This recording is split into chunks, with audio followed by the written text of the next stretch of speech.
Hello বন্ধুরা, আপনি দেখছেন বাংলার আবহাওয়ার খবর। কলকাতা সহ দক্ষিণবঙ্গের বিভিন্ন জেলায় আজ তুমুল ঝড় বৃষ্টি শুরু হয়েছে।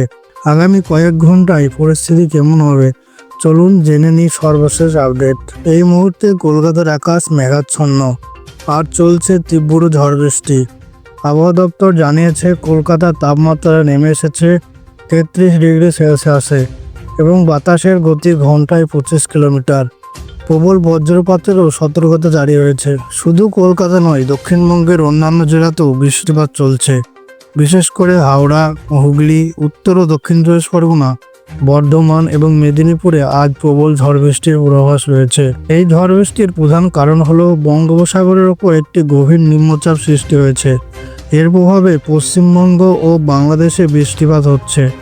এছাড়া মৌসুমী বায়ুর সক্রিয়তা এর পেছনে বড় কারণ। পরবর্তী 24 ঘন্টায় পশ্চিমবঙ্গের বেশ কিছু অঞ্চলে বৃষ্টিপাত অব্যাহত থাকবে। আবহাওয়া দপ্তরের তথ্য অনুযায়ী কলকাতায় মাঝারি থেকে ভারী বৃষ্টি চলবে। দক্ষিণ চব্বিশ পরগনা ও পূর্ব মেদিনীপুরে প্রবল ঝড় হওয়ার সম্ভাবনা।